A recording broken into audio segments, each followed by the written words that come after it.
I'm a coach and I live in Switzerland, Geneva, Switzerland. I came across your course because I'm a somatic coach as well, trained somatic coach. And what I was really interested in is this kind of double observation that you're offering in what I feel like you're offering in the course of how do we work with our client, and at the same time, how do we work inside as a coach or as a therapist, and this kind of like double approach. So my expectation maybe for today is really to understand a little bit better how we work, what will we learn in terms of working with clients, but also working with ourselves in the sense of change, actually. Good, good. So maybe that gives me a good entry point to define the course. Okay. So it's a course I call the DNA of change, because it's about paying attention to what it is that makes us change. And so to realize that the client is not the only one looking for change or in the process of change, but we are. And as we understand better what it is that helps us make the changes we want, or what makes us resist making changes, then we are better able to guide the client in their own process. So what happens is, if you're a therapist who sees themselves as, I'm the therapist and the client is changing, or wants to change, or is struggling, or is resisting, and I'm here, there is actually not that engagement of we're in the same boat, we're in a process, we're human beings, and that the more I know about myself, the more I have a grip on helping the other person get into this process that is going to help them organically change. And so the course is, in some way a bit complicated to explain because it's multi-layered. But it's multi-layered because we human beings are multi-layered. And it's multi-layered in the sense that we pay attention to, as a therapist, as a coach, you bring cases, or you listen to cases that other people in the training are bringing, and so, I have difficulty with this one. Okay, so we all do that in supervision. But in some ways, supervision could be, I'm the therapist, how do I have the person change? So you bring the course is the case, and is what is activated in me when I deal with this case? What's happening there? What is it that I have trouble with, and processing it? So this gives you a chance to not just think about what's happening with the client, but what is it making more difficult or easier or something for me to work with them, and to discover actually that it's not about not being activated and be, I'm Zen, I'm fine, the client is here, but I'm totally okay. But to discover that actually in your own activation, when something is stirring up inside that's unresolved, in that unstable place, you actually are in process. And as you are in process, you actually have a better grip on bringing in the client into the process that's helping them change. So, of course, I'm not talking about being so activated that you're freaking out, but it's about not just, tolerating the activation, tolerating the disturbance, but welcoming it.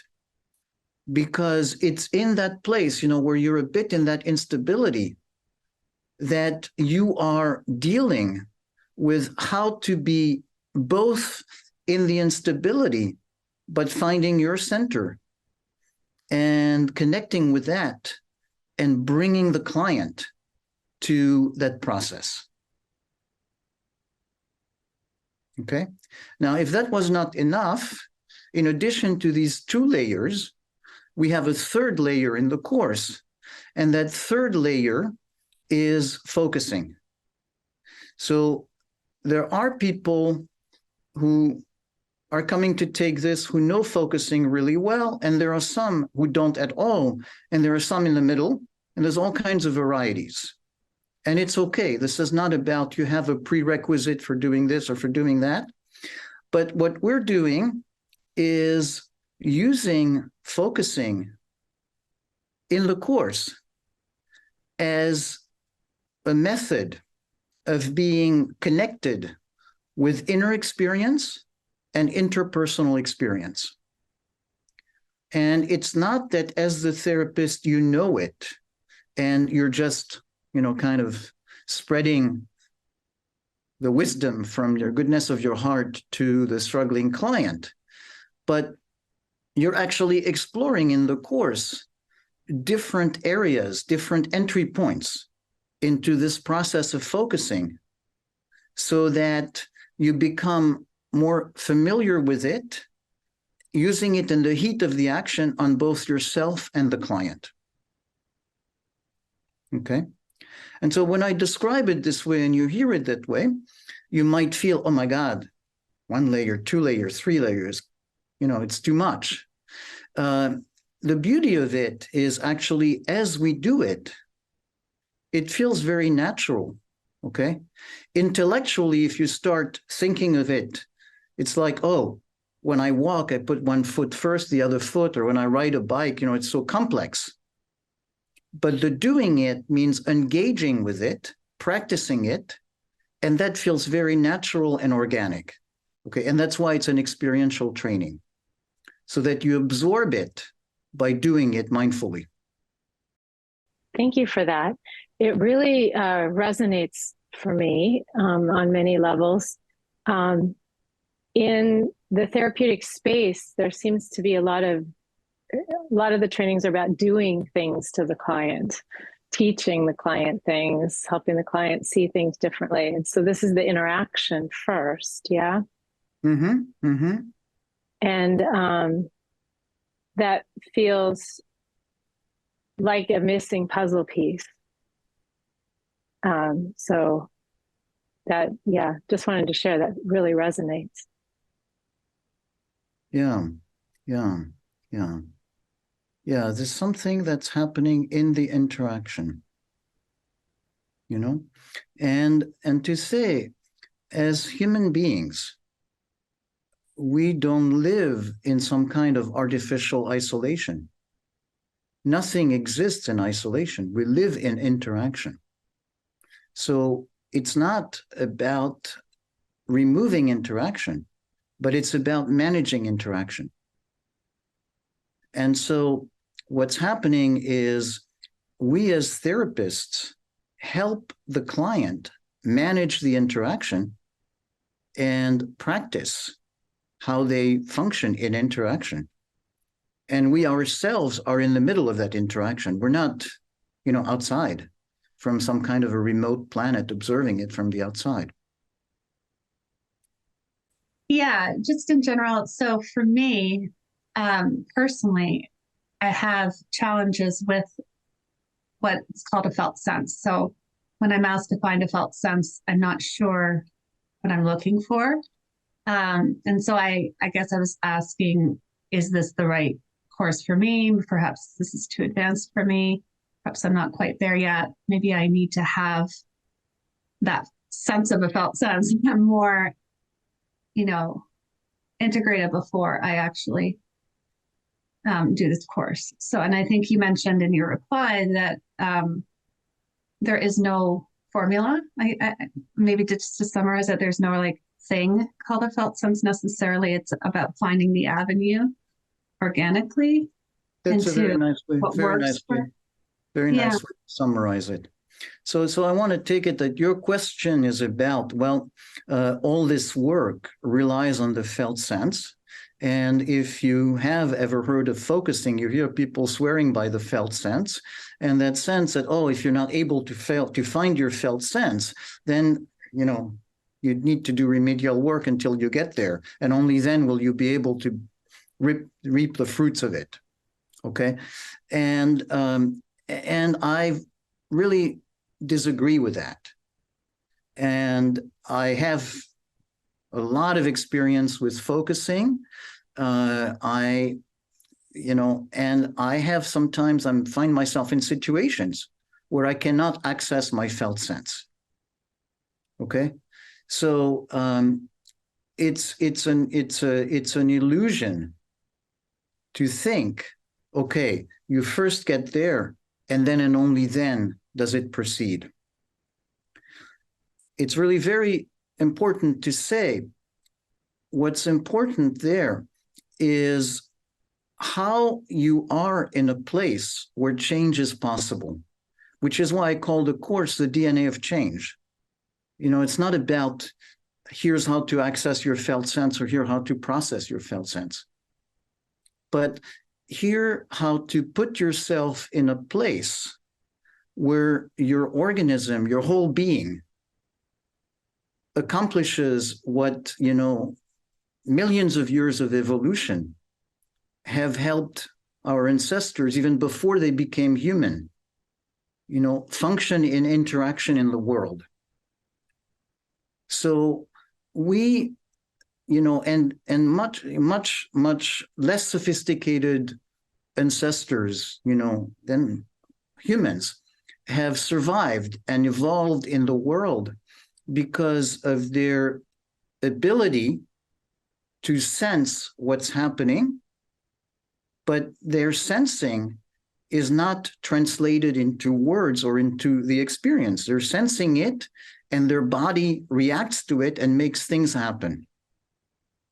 You cannot not have your body be affected by the environment.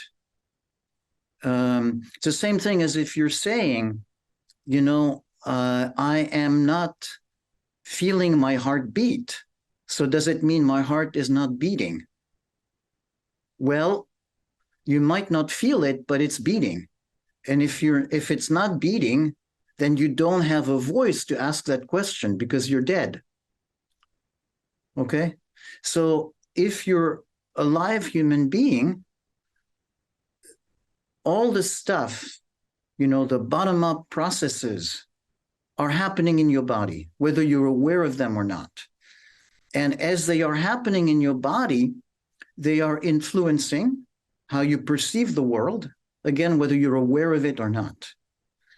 It's the structure over which things like not just actions, not just bodily actions, but also feelings, also thinking are formed, you know?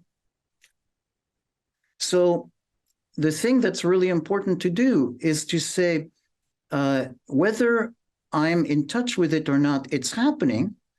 And so what we do is practice staying with the experience, staying with the not knowing, staying with the judgment that can happen. How come I don't know this?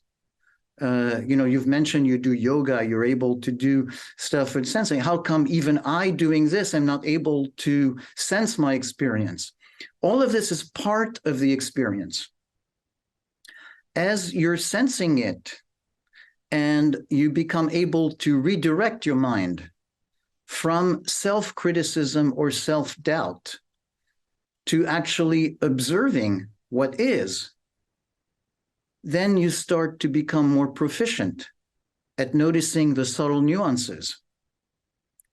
So redirecting, from instance, you know, for instance, from, oh, what's happening with me to, how's my posture right now?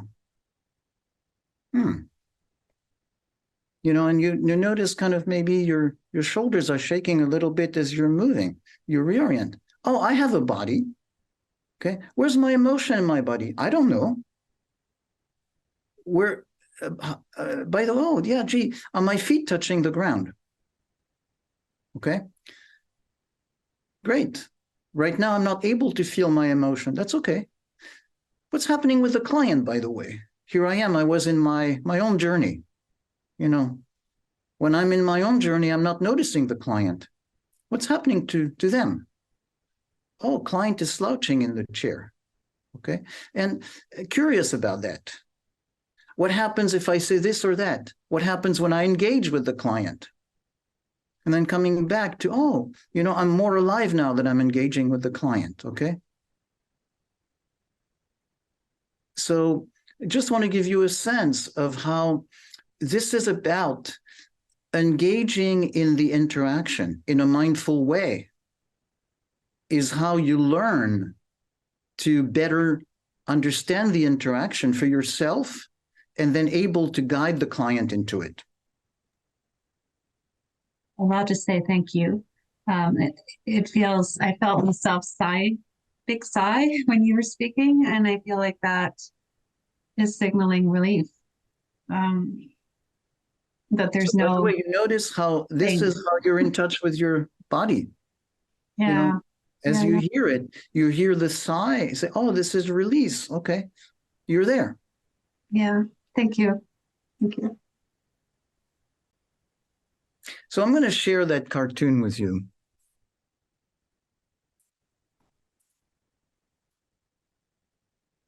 And I want to first invite people to see what they say, to describe what they see.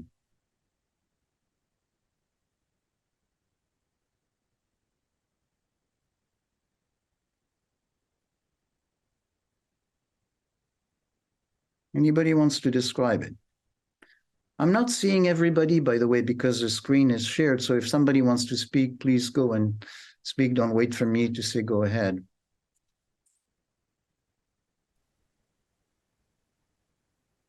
This is Brenda. I'm from Maine in the United States and a psychotherapist. I'm thinking of all the times that I have ever asked a client, so how do you feel about that? How do you feel right now? What would you say is your feeling about that?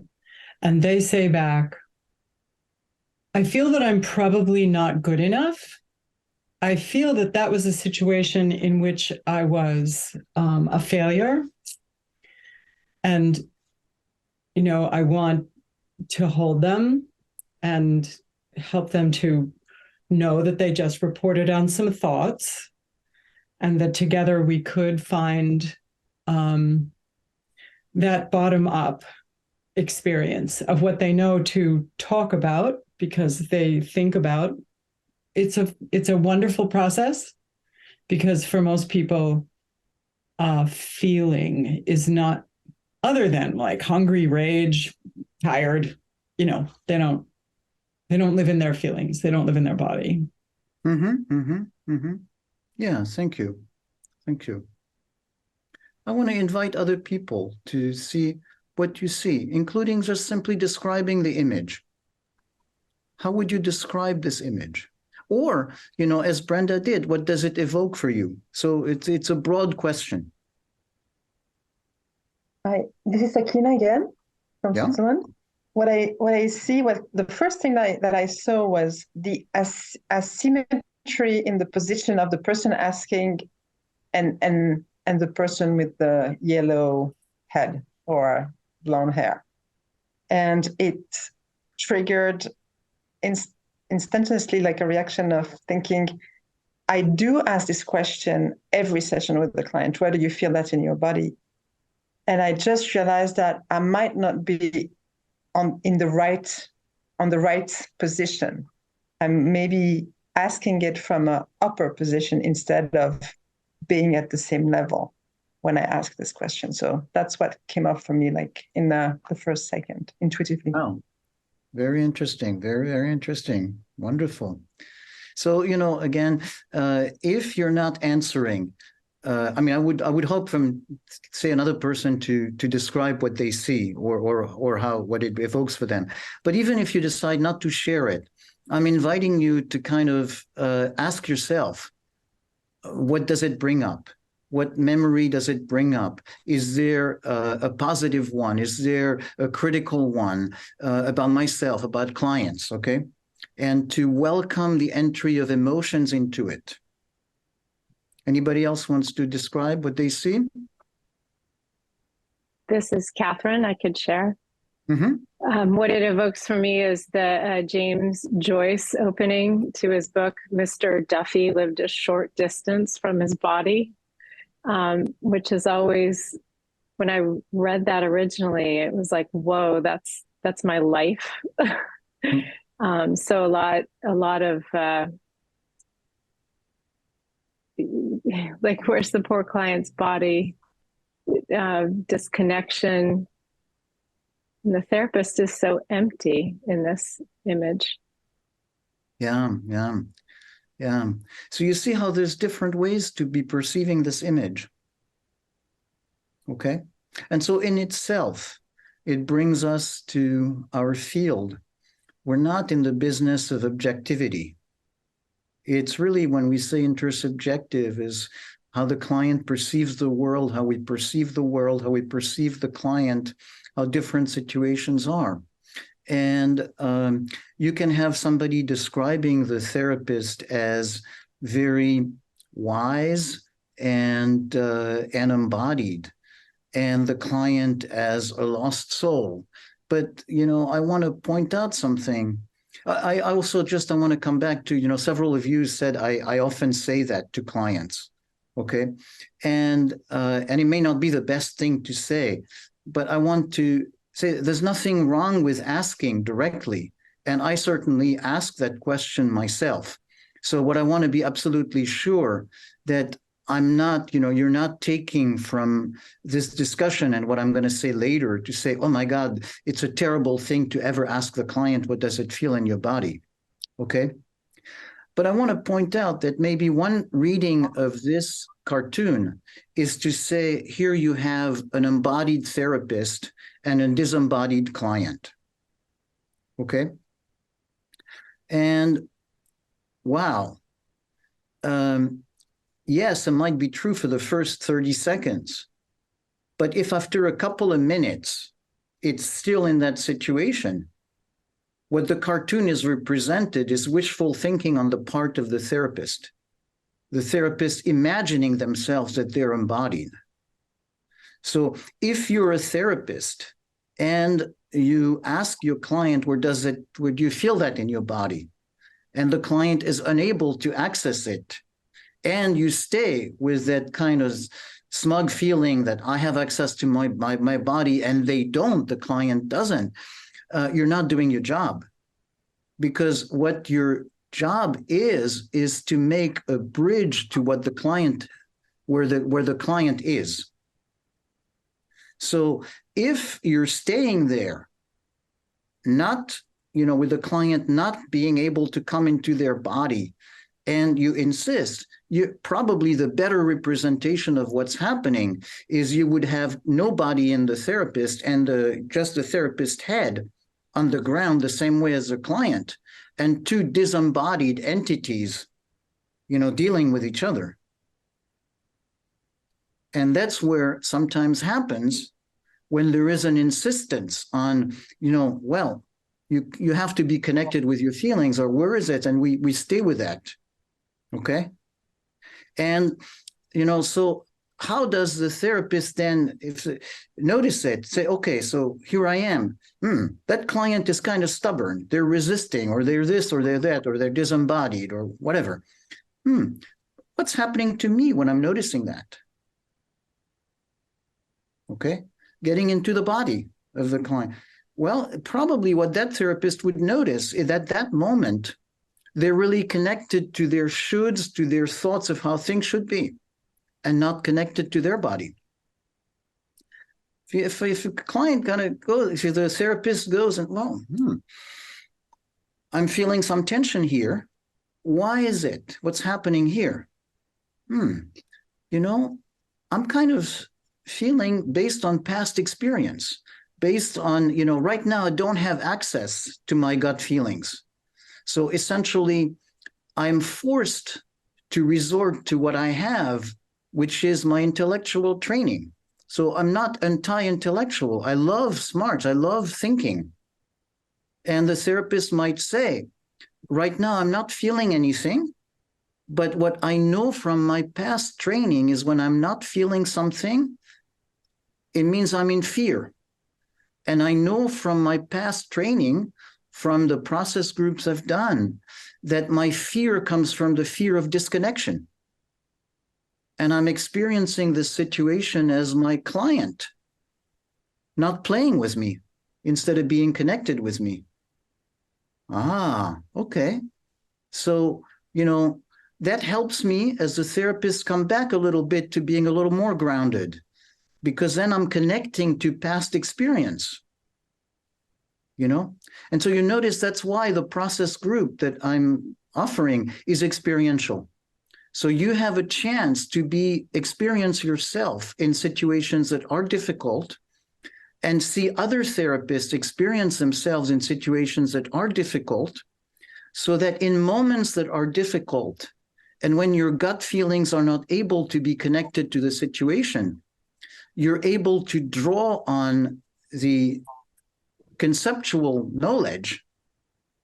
And that conceptual knowledge is going to help you be actually more embodied. Okay? So that's something that is the exact opposite of the idea. You first have to be embodied. The idea is, how do you come back to mindful engagement? And in some cases, it's your other experiences, conceptual experiences, that are going to give you the level of safety and grounding that's going to bring you back to being more embodied. Okay? And so from that place, you're more able to understand there is a need for a bridge, and you're going to help the client with the bridge. And you might say, hey, you know, we've all been there, not feeling anything. You know, for a second, myself, I didn't. Okay, and that's okay. And we take things where they are, okay? And the connection is there. And it's the connection that's going to help the client come back to being grounded and process. Now, does it mean that we would never want to put the client in a difficult moment? So there could be some value in consciously deciding that you want to keep the client in a moment of the difficulty of feeling anything. But then if you're not in a disembodied place and you have that, you know, embodied empathy, you would say, you know, look, I know it's difficult for you to be in that place right now. I know it, you know, and we all go there sometimes. And I'm consciously bringing you there so you can experience for yourself for a few moments what it's like to not have access to your body. Okay? And it's okay. You realize you can survive it. We'll come back to it. So in that place, you're supporting the client being where they are. So you're noticing with what you just shared, there's two levels. One, specifically about the notion of being asked by a therapist what's happening in your body, you know, or where is it happening in your body, and how we may all respond differently. And there's another layer in it, which is that through an experience that we as therapists, as coaches, you know, experience that is difficult for us, comes the growth that helps us be better guides for people. Okay? And so the concept of this process group is it's a place where we can go deeper into testing the limits of who we are so that we expand our ability to be guides for people who are going through tough places.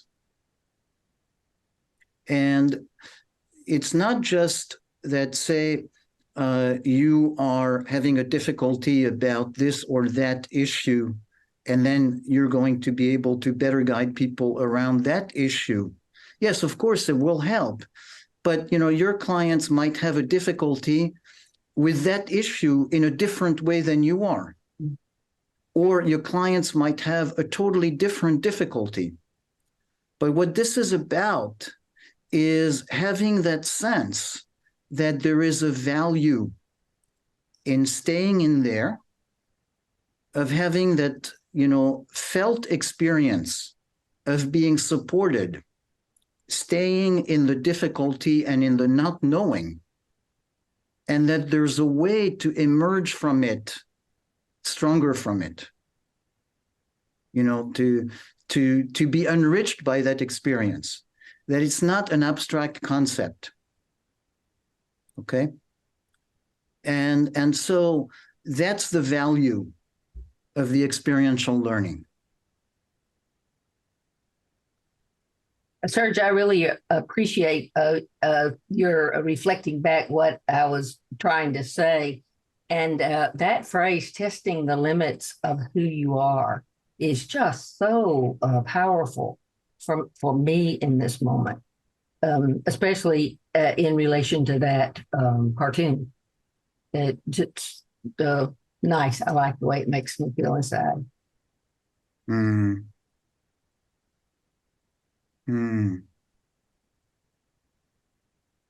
Yeah, thank you.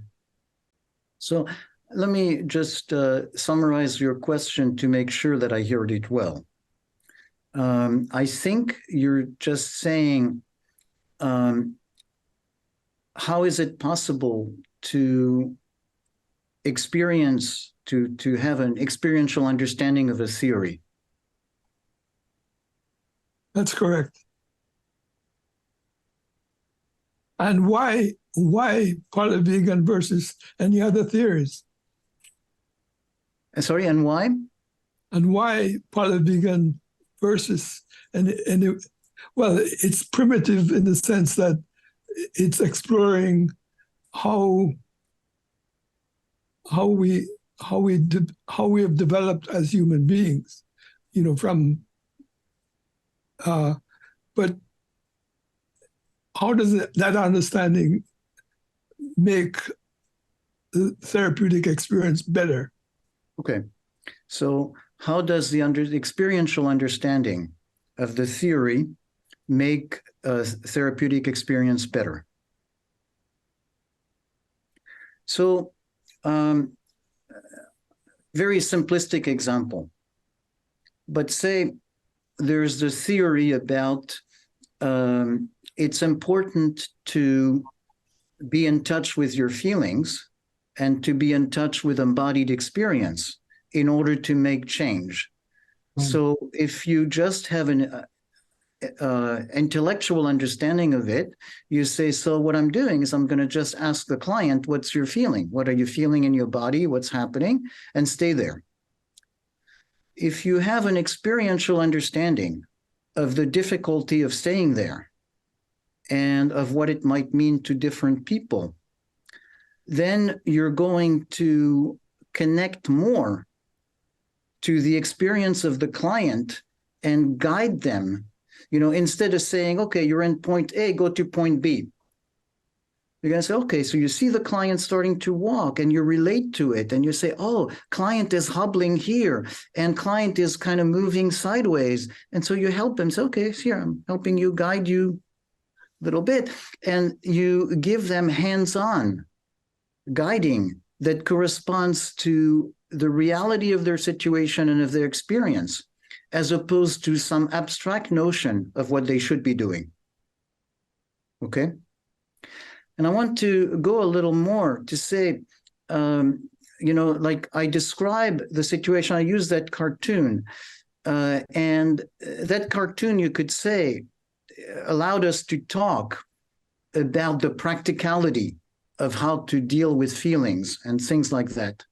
But really, you could think of that cartoon as something different, as an entry point into philosophy or into spirituality or into sociology. And I'm going to explain a little bit why.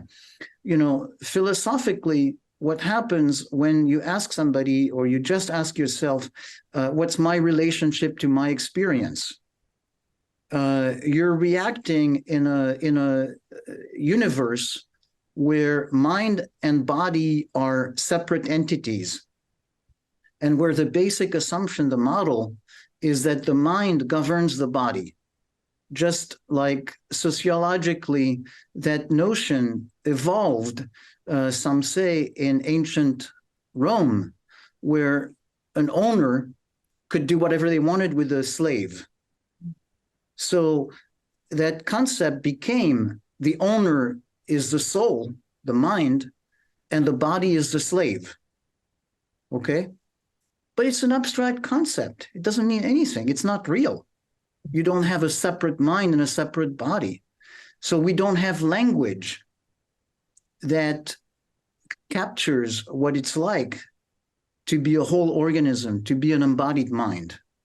And so we keep referring to it and saying, how does your mind control your body?